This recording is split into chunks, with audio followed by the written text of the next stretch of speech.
Perfect. So it looks like we have a lot of people here. So again, this is Kuldeep. Good morning, good afternoon, good evening, wherever you're joining around the world. So today's webinar topic is human factors engineering, and what are the key considerations you will have to use when you design your next medical device. And obviously, whenever I talk about medical device, IVDs are also included in this. And obviously, there'll be quite a few border devices. So let me say a few words about myself. I'm Kuldeep, founder and CEO of Saraca Solutions. I have been into medical device industry for almost 20 years. I started in early 2003. I designed a lot of spinal implants, instruments to start with, then moved on to hips and knees. After that, I have extensively worked on medical equipment, X-rays, MRIs, more on to system level, software, embedded, and mechanical aspects of the devices, including plastics, metal. I have extensively worked on human factor engineering.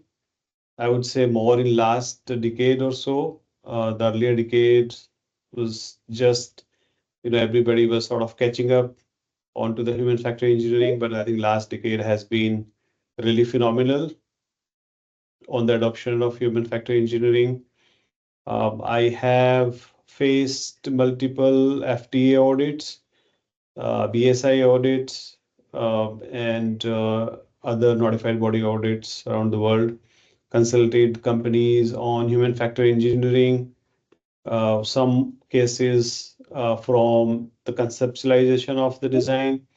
Many times, we already have product in the market and customer wanted to introduce human factor engineering by way of meeting the regulations or improving the quality or having an edge in the market from sales perspective. Great. So as far as the agenda for today's webinar, by the way, yeah, there are some instructions. So as you all know that you are all muted right now, you want to just make sure that we have a focused discussion where I spend time on whatever I have gathered to speak with you. And then we will have a question and answer session. So I'll try to finish my talk in around 45 minutes so that we'll have good 10-15 minutes for Q&A. But you don't have to wait until the end to ask your questions. If you have questions, you can feel free to put your questions into the Q&A session of this webinar section.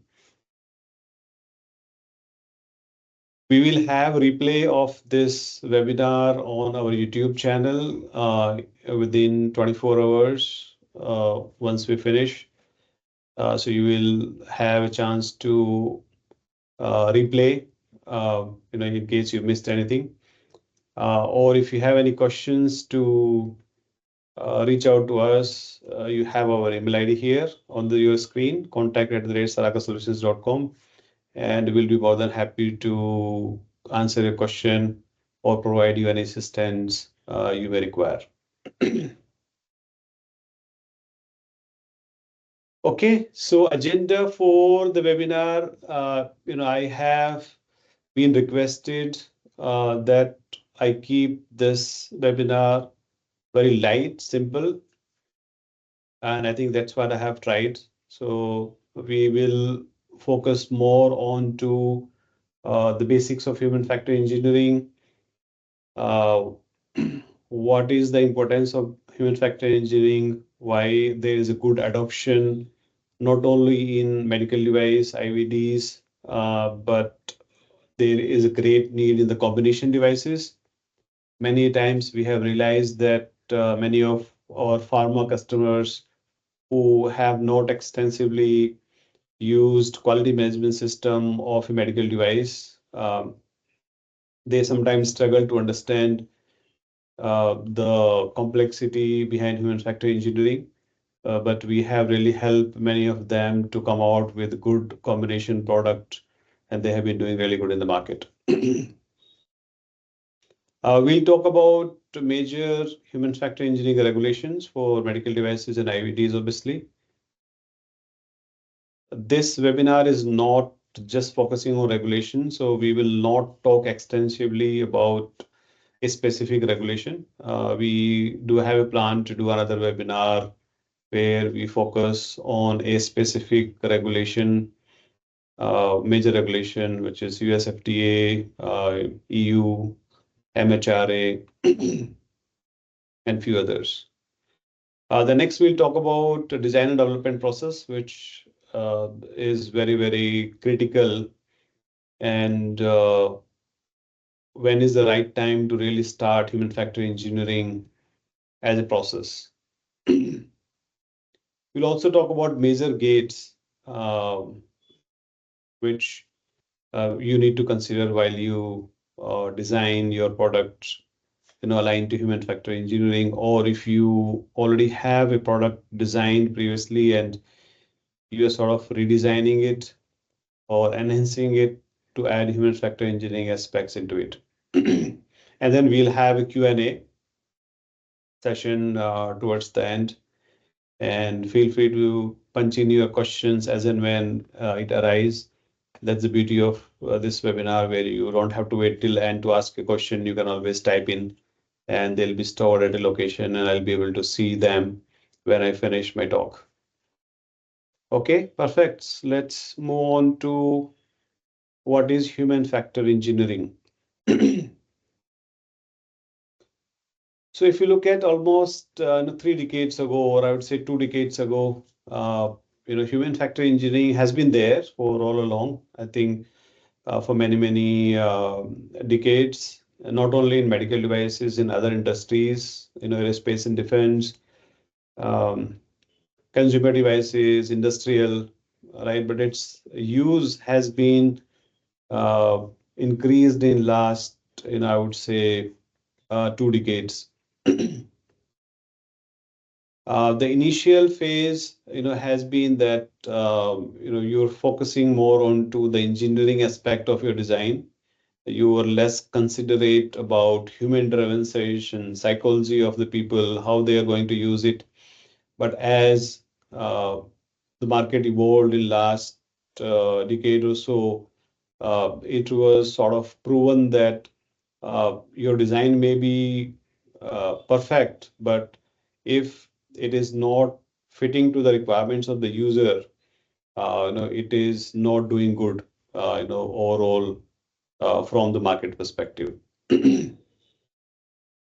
And there is a huge variety of uh, human abilities, limitations, behavior.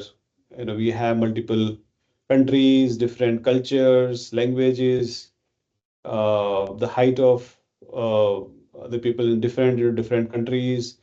There is a good addition of women, for example, in surgeries. Almost like 15 years ago, 20 years ago, when I was doing a lot of spine designs, there's always this question: who is going to use this heavy rod bender, right, which is used in the spinal surgeries during OR. They were really heavy. It was really difficult for female surgeons to use them.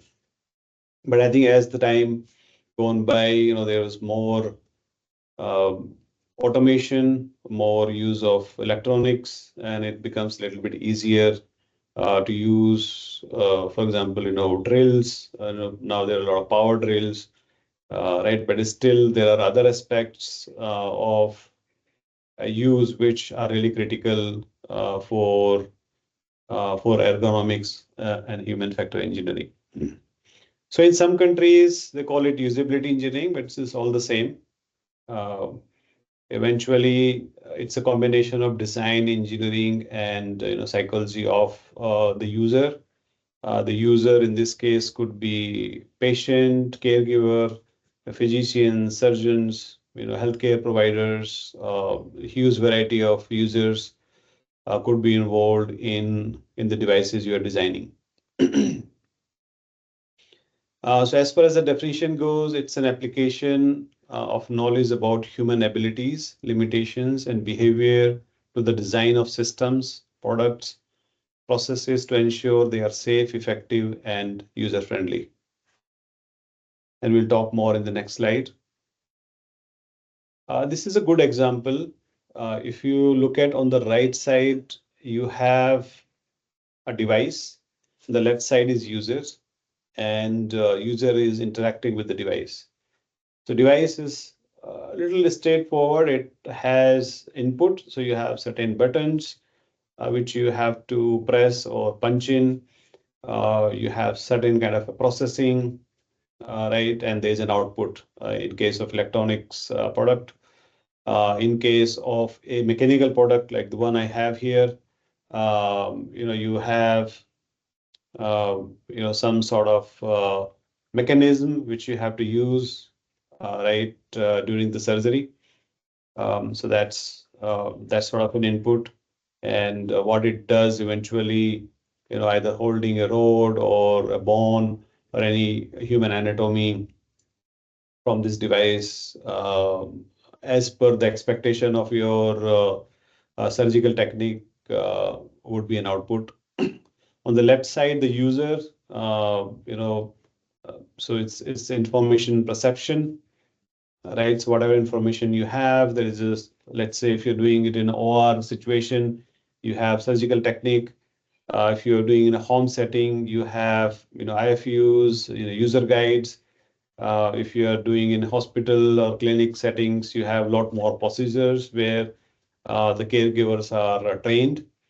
But there could be a huge variety of training, the perception of the user based on their background, based on their intellectual. But when you have to design your product, you have to design it for everybody. And if there is if user is not able to use it appropriately, it is not his or her fault. It is your fault in design. So as a designer, as an engineer, you will have to consider all the factors which could be misused, misinterpreted, and ensure that even with those, your device would be safe and effective for use. Cognitive processing. So there's a perception of the user we have seen, then there's a cognitive processing, and it depends on multiple factors. Let's say you have a combination device or a drug which you need to use when you are back from your office, you have a stress, your cognitive functioning may not be as great as it is in the morning, right? So there are like a time factors and the control action, right? How you are really controlling, sometime even the basics thing which is a little simple to grab, our mind is not able to grab that appropriately or at the right time.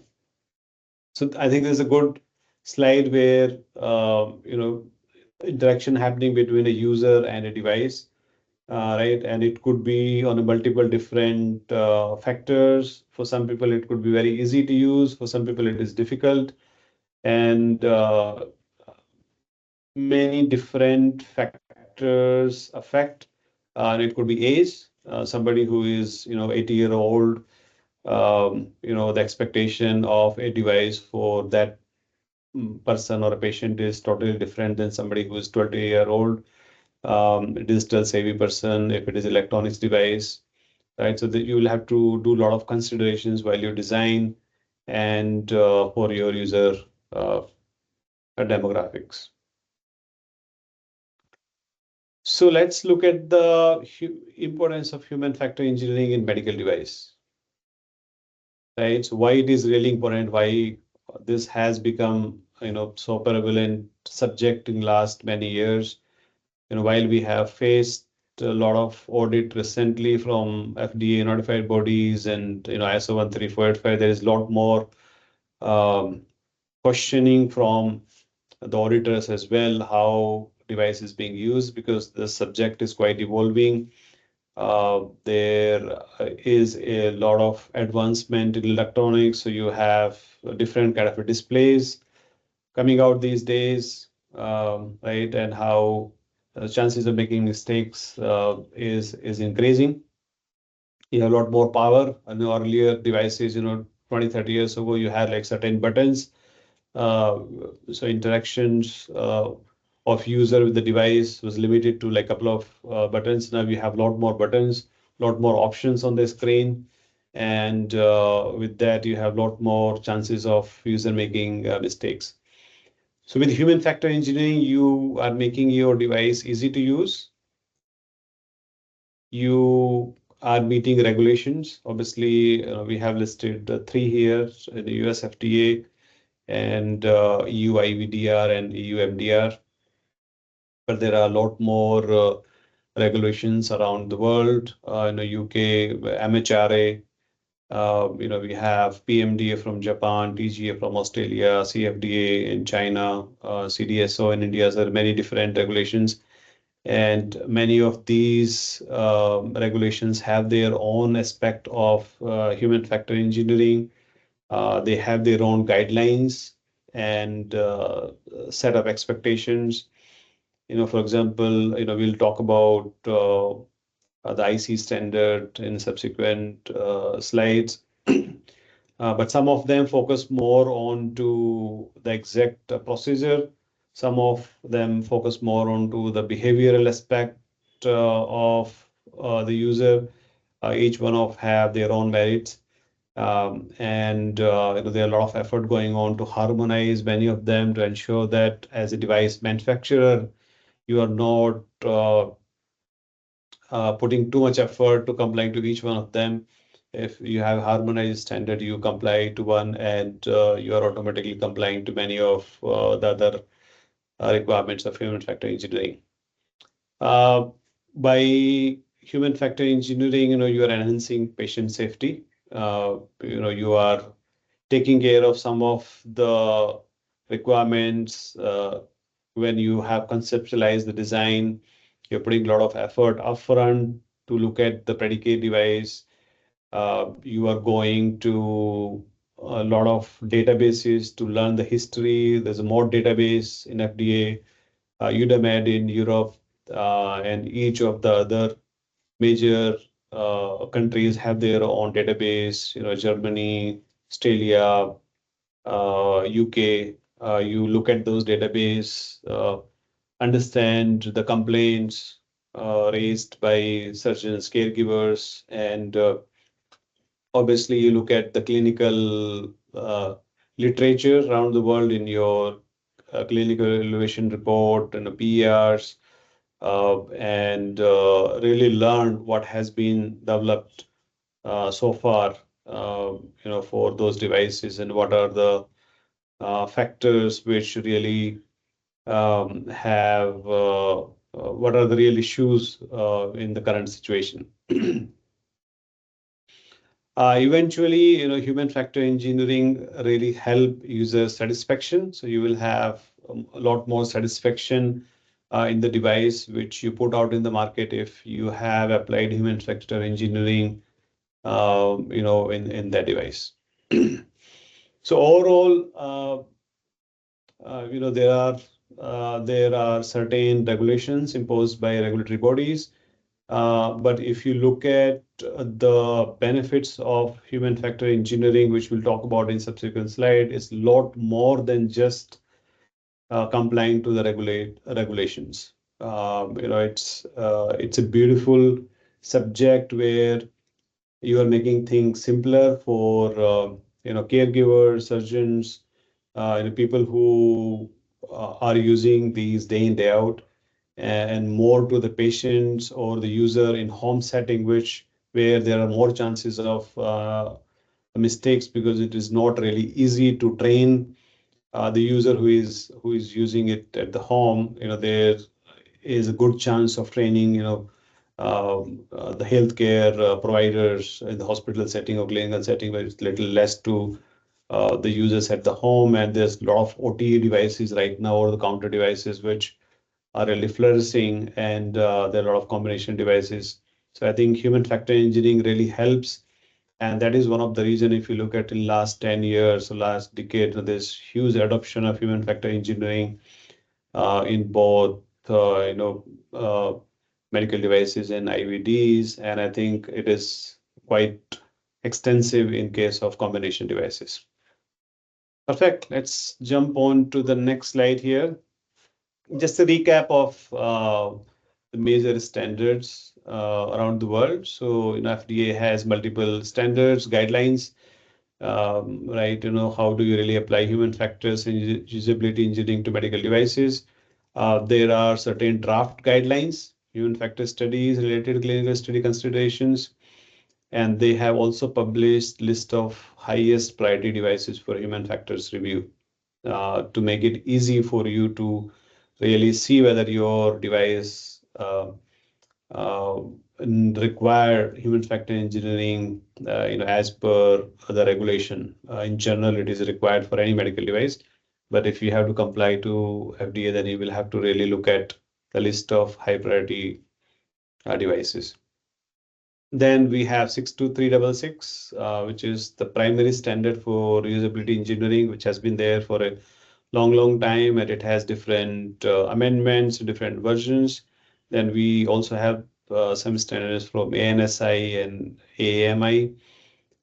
Then we have IC 60601, 1-6, six different parts which are really essential for any electrical equipment for safety and essential performance. So if you have any electromechanical product where you have, power, electronics, you have to really understand 60601, 1 till 6, part 1 to 6, which is very critical. Last but not the least, 14971, which is risk management standard for medical devices, and there has been a lot of enhancement in 2019 standard. I think all of you would have gone through that in last many years, but to make sure that you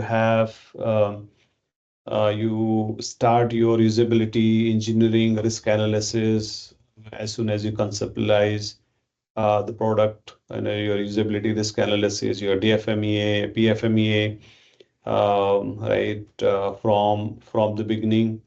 And this really helps you to uncover some of the risks upfront, and ensuring that you address those risks while you are designing your product. Okay.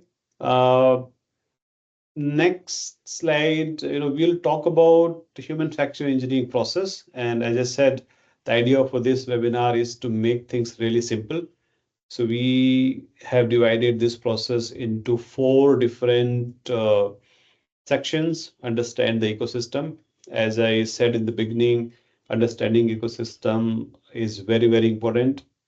I remember when I was a design engineer in 2003-4, we were mostly designing products for major markets, just US and Europe. And when those products came to a developing world, China, India, we have had uh, a lot of issues, right? So we had to redesign them to cater to these markets, right? So understanding ecosystem is very important. Um, in third world countries, or I would say the developing countries or emerging countries, you have variety of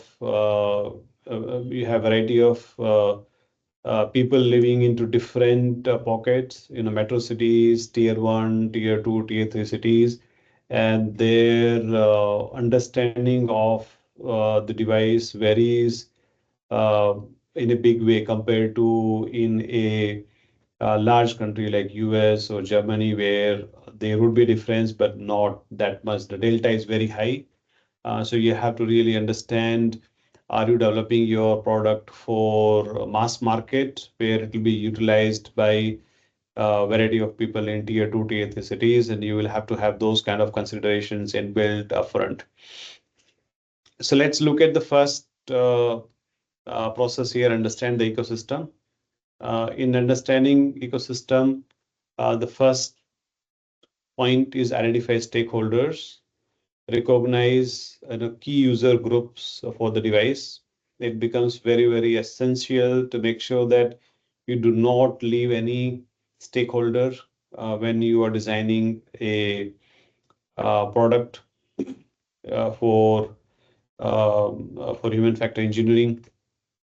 Right, user groups could be the caregivers, the patient users in the home settings, right? In a small clinic setting, it could be in operation theater. So you just make sure that you make a good list of stakeholders. Use environment, map out environments where the device will be used. Right, and it is varying quite frequently these days. Some of these devices could be used in the car, right? Obviously, they are used in home settings, in hospitals, clinics, right? So you have to make sure that which environment your device will be used, right? User interfaces. What are the current user interface exist in the market? What are the challenges the users are facing in these interfaces? If you have a predicate device or if you have your own device in the market, pay attention, go to the field. I think the best thing I have done myself, I have gone to the field myself, talk to the users, the bottommost user who is actually using the device, interact with them, right? Uh, you will understand a lot more rather than just reading the answers of a question somebody else has filled up. Potential challenges, document non-issues, areas of risk, right, which you might have really understood from your interactions with your colleagues, your marketing, sales, uh, right, and the user groups. Define critical actions, highest tasks that are essential for safety and usability, right, that should be known upfront when you are understanding the ecosystem. Next, we'll talk about research and prototype. So in research and prototype, you establish your research goals, craft question to guide your investigation. I think this is something which I personally have spent a lot of time with my team, ensuring that you are crafting questions appropriately. Uh, Many times we piggyback on questions which somebody else has used and modifying it. My approach is that you come out with questions fresh, new, don't depend on the questions which have been asked on a similar device previously. Think from user angle, ask all the questions. They may look stupid, but you don't have to worry. Ask the right questions and ask in a way that your user group can understand them. Many times we think too much about the questions and we complicate question itself. We make the questions too complicated, uh, and then you will have a vague answer. So my advice is that make questions very, very simple, straightforward. You can have multiple questions, more questions. It doesn't really matter, but it's always a good idea to do a good brainstorming on the questions and come out with a really good set of questions. Engage in exploratory studies, conduct early stage testing to gather user feedback.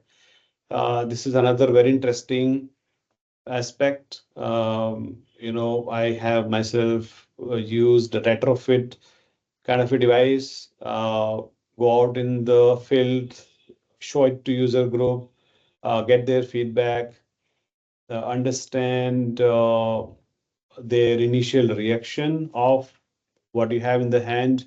Sometimes you can use paper also, right?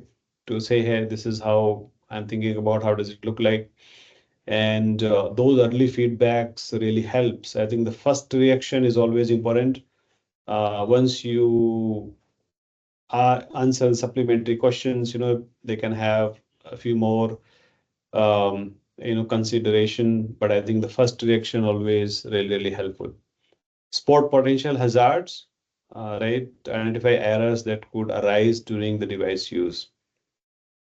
It's very, very important that you talk about hazards from the beginning, right? To understand uh, what could be misinterpreted, what could be misused, right? What is being misused currently if you have a predicate device or a similar device, right? What mistakes could be made? Now environment is changing quite drastically. We have a lot more electronics products in all the settings, right? So keep that in mind and look at for hazards as many as possible in this phase. Then you do prototyping, create interactive prototypes to test early concepts and gather user feedback, right? Uh, I would suggest that have multiple versions of prototypes. Each time you make something, you go out and really see how is the reaction of the user group, right? Obviously, you will have to try yourself, but I think more feedback you can get it at this time. Your overall development cycle will reduce. Your cost of design will get reduced because you are putting a lot of effort upfront in the initial phase itself to make sure that you have gathered the requirements appropriately and you have understood the user's expectation appropriately. Great. Let's jump on to the third phase, validation and iteration. So in this phase, we have to develop a validation protocol. When you are developing a validation protocol, use realistic use cases, essential tasks, which becomes very, very important. Make as many use cases as possible. Really explain them in detail and what are the essential tasks which a user would perform, right, when they're going to use this device. Simulate real-world scenarios, test the device in condition that mimic actual uses. It's always good to do a lot of testing in the lab, but I think as if you can create real-world scenarios, there is nothing like that. Um, Work really, really hard to go closer to the real-world scenario, and you will see that your outcomes are far more better. Gather quantifiable data, collect metrics from a representative sample of users, and there's always a question, what is the right sample size? We generally recommend 10 to 15 at a minimum, really solid users whom you can really test. And I think just ensure that you're doing justice to the users. You don't really have to help them when you're doing your validation or your studies. Ensure that let them understand the device themselves. You can just put up a descriptive note or something to help them, but don't really um, help while they're using devices. It could be a little bit biased, so it's not advisable that you really help them, or give them any of hints how the device could be used. Analyze, report outcomes, summarize findings to ensure compliance and usability. And in case of analysis, uh, make sure that you have good analysis of each of the questions you have asked, each of the answers you have got, right? Do a good kind of a comparison uh, from the compliance perspective. refine thorough interaction, incorporate user insights, and improve the design. So as I said in the beginning, more iterations are good.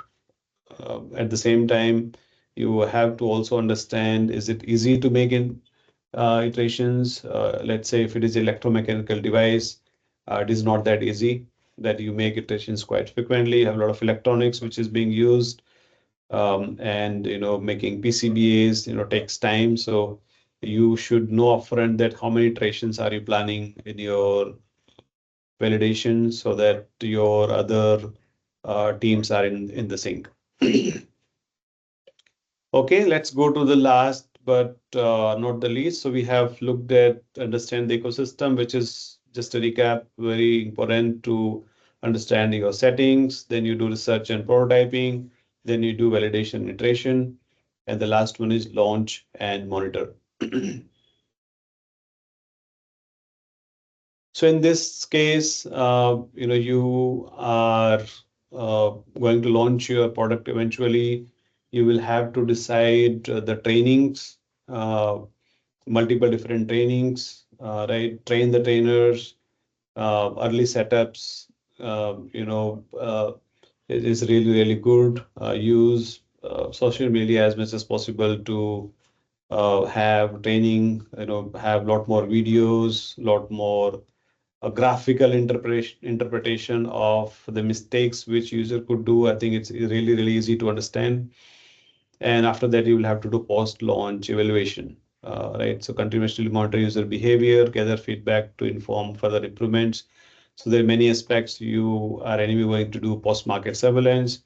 Within post-market surveillance, you do PMCF, post-market clinical follow-up. You have different tools together, PMCFs. You also go to user studies, same users, right, and get the feedback. As I said previously, use extensively the more database from FDA, UDAMED, which is a good database right now. It is fairly new, but it has getting a lot more data these days in Europe. Use other databases from MHRA, Australia, to ensure that you are understanding not only about your device but your other devices.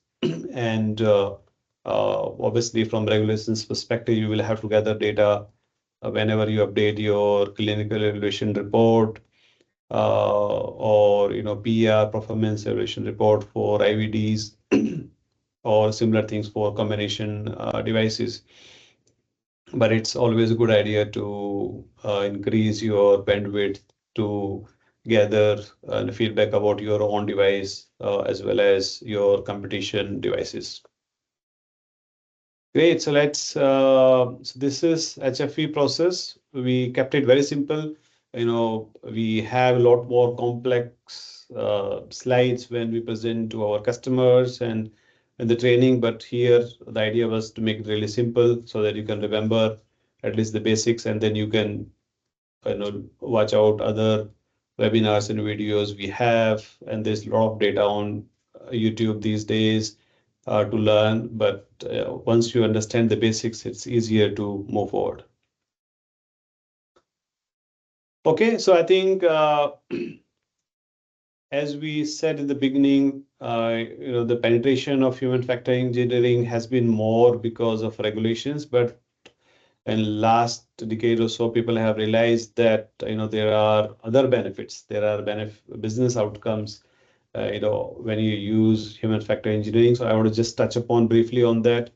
So there are obviously commercial benefits, there are user satisfaction, and efficiency goes up. In addition to effectiveness and safety, which is the major considerations from regulations when they implement or ask manufacturers to utilize them. So we'll go one by one here. What is there in commercial benefits? So you have faster time to market. Obviously, in the first iteration of the product, it might be a little bit longer, but subsequent changes are quite easier to make because you have put your effort in the design uh, in the first iteration. The subsequent iterations are a lot more faster comparatively. You have competitive advantage if you're using human factor engineering, obviously, because your device is simpler, easy to use. You have adoption faster. You will have revenue growth, obviously, a lot more in a device which is compliant to human factor engineering standards, as well as using the technique. And the trainings are also simpler because since you have made your design simpler and everything else is simpler, you don't really have to use complicated training. If your product is complicated, difficult to use, then you will have to put in a lot more energy in training, but your training could be simpler here. So these are the commercial benefits. User satisfactions, right? So there are a few more here. Reduce demand for customer support. So if you design your product to beat human factor engineering, you may not use as large team required for customer support. So you will have some benefits there. Better treatment compliance rate. So if you look at the hospitals, caregivers, they'll be a lot more happy because the adoption of the device is much better compared to a device which is not appropriately designed per human factor engineering. Increased utilization of available features. This has been a big complaint and all along have been there in this market that there are a lot of features which are never being used. I have seen in case of orthopedics, there have been probably hundreds of instruments in a kit which goes to every surgeon, and only 30-40% of products are really used. So why do you really have many of them? Why can't you really combine many of them into one so that you have fewer tools and there's a good adoption by surgeons in the operation theaters? That's one example, and there are many more. Better application of currently available technology, right? So since you are putting a lot of effort to make life easier for the users, and you would always try to utilize the latest technology available in the market, which really helps user to get better satisfaction. Okay, so last but not the least, efficiency of the product, which obviously is a very critical aspect. So you have fewer return products, reduced chances of product recall extensively. You have faster adoption by users. Once your device is simple, you will see that you will have the initial ambassador of your product, initial adopters, right, which will go and talk about more about your product in the market, and you will see that a lot more people are adopting or talking about your product. Reduce chances of litigation. That's another aspect where you will improve the efficiency of your product. So in nutshell, it's not only the regulations you're meeting, but you are actually doing more and helping your company to have commercial benefits, user satisfaction, as well as improving the efficiency of the product. Okay, so this is probably the last slide. Right here, we just want to talk about certain gates of human factor engineering process, and obviously, this slide is more onto the left side where you have product already in the market, right? So you are getting feedback about them, right? So post production information you are feeding that into your risk evaluation process, user-related risk assessment. So you start with hazardous situation related to usability. So you do usability risk analysis, right? You do risk evaluation, then risk control and residual risk evaluation. You complete the whole cycle, which is beautifully defined in ISO 14971 2019. And then you go overall to the residual risk acceptability, because these are the risks which you have accepted to be there in the system. And eventually you conclude a report of human factor engineering.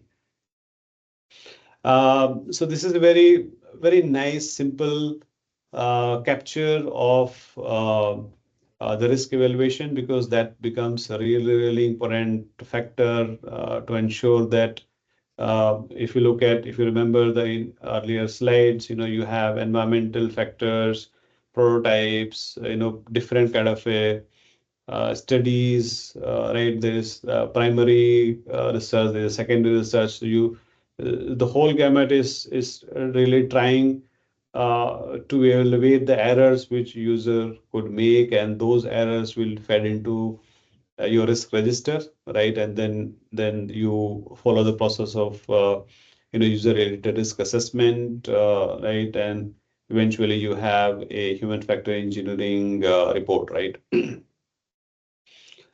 Okay, in some cases where you don't have to really do comprehensive human factors, you might have to do up to an extent, but not comprehensive.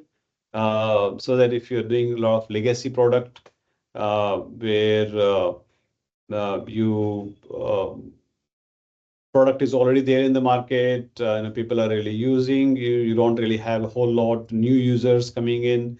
It's mostly used by professionals, right? You don't have to really spend too much time there. The generic and biosimilar product is always a little less. Products classified as low risk, where risk is very, very low. You don't have to really spend too much time to do human factor engineering.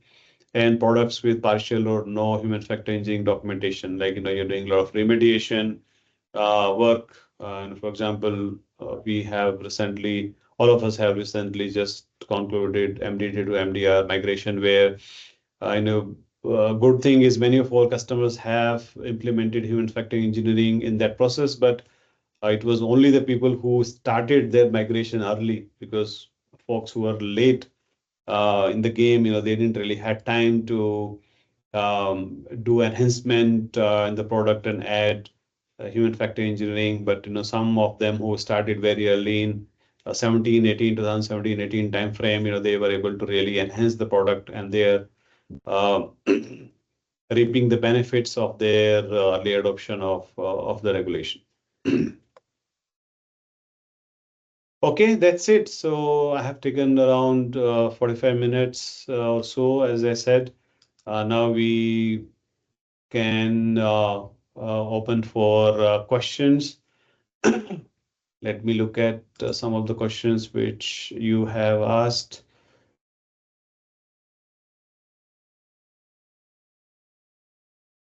Okay, so Leray Karnik has asked a question. Could you please share some examples of well-designed medical device as well as badly designed one? And what aspects of the design stood out to you in each scenario? I think that's a very good question. I do not have like many examples handy right now, but I can talk about some examples. Right? If you look at uh, power drill, power drill is a drill which a orthopedic or neurosurgeon use in a hospital setting to drill before they put like a spinal screw, something like this. This is a spinal screw. Um, it is a good example of ergonomically designed tool. Uh, Now, what was there before, and some people still use it, it's a manual drill, right? I'm taking this example, because it's really, really simple kind of a drill, what we use uh, to put nails in our walls, right? It's obviously a little more uh, complex there in orthopedic settings, but it's a drilling machine, right? So earlier drilling machines are a lot more manual, where you will have to like drill them, right, to move it. So it was not ergonomically designed well. As soon as power drills came, where you have a motor to drive your torque, there is a good adoption of them exponentially in last probably 10 to 15 years. So I think I would suggest that the power drill is good. ergonomically designed device, and the traditional drilling system, right, is not that great. What aspects of the design stood out to you in each scenario? Yeah, I mean, I think it's technology in a way, and overall there has been good enhancement in power drills, right? That's one example. So adoption of technology is also very, very important, and human factor engineering really force you to adopt the new technology, because when you are thinking about user, then you are really forced to think how you can really resolve this problem, and if there is a technology which really helps uh, to solve the problem of user, you adopt the technology much faster. So if you look at the history, there is good adoption of technology because of human factor engineering. Okay, now let's see. We have more questions here. Perfect. There are some questions here as well in the. Okay, so Dave has asked a question. How does HFE fit into medical device design life cycle? Okay, it's another very good question. So if you look at medical device design life cycle, which has been there, it is defined in ISO 13485, 21 CFR Part 821 as per FDA, and many other regulations. It's there in European Union, both MDD and IVDR life cycle, right? It's sort of fits right in there since beginning. Uh, and the mistakes we used to do, let's say 20 years ago, is that we thought, let's design the product, let it take it to some of the gates, let's complete the prototype, and then we'll talk about human factor engineering. But I think that is not the right approach. Human factor engineering is there since beginning, right? From the day one, you have conceptualized the product. So each phase of the development cycle, has to have human factor engineering aspects considered. And I think many of our customers and companies have procedures and to ensure that it is not really missed. So to answer your question, Dave, it is part and parcel, in my opinion, of design life cycle, each phases. And if you are using it comprehensively early, you will see the benefit of it eventually in your product. Okay, let's see if we have more questions. So there is a question from Michael. What is usability test in human factor engineering? I think Michael, we talked about usability validation, right? So basically, when you have, if you remember the phases, like 4 phases we had environmental setting, then we had prototype, and then we had validation. Right. So once your prototype is developed, you're doing usability validation, right? In that phase, you are making a protocol, use cases, you are running them on your design, right? And based on the feedback of users, you are coming back to your drawing table, adding some of those ideas or examples, and adding them to redesign your product or make certain changes, right? Go to the next iteration of your design. Again, you do the usability test, right? Uh, so usability test if you look at the replay of the webinar, we have talked about the third section. That's where usability validation is being covered. And I think there are multiple other webinars we have where we have really talked about usability test in particular. I think you can listen to them and understand a little more there.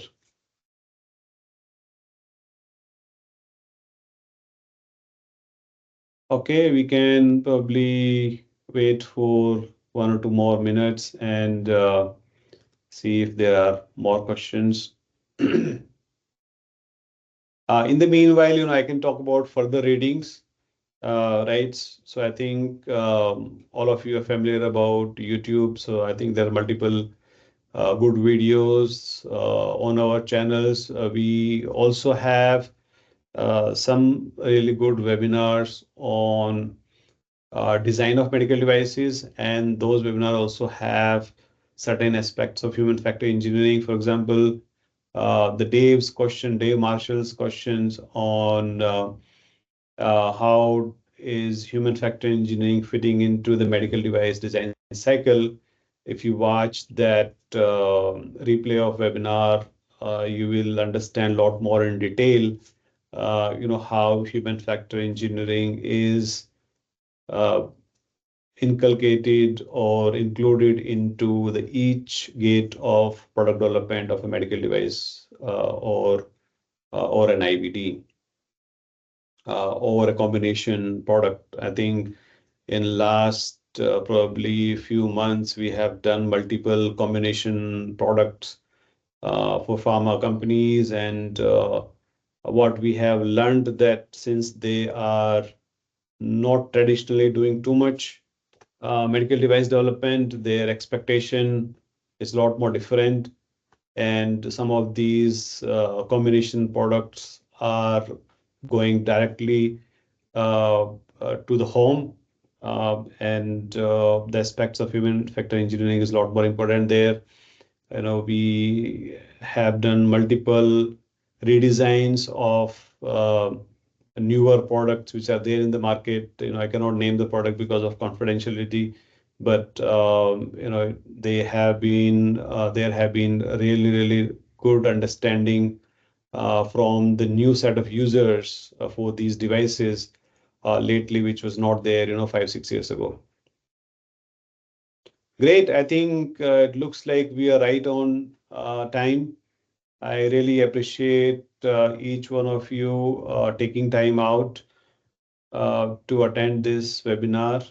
Uh, right. So as I said in the beginning, if you have further questions, you can reach out to us on contact@saracasolutions.com. We'll be more than happy to answer any of your questions which you might uh, have after this webinar. Thanks a lot. Wish you all the best. Bye-bye.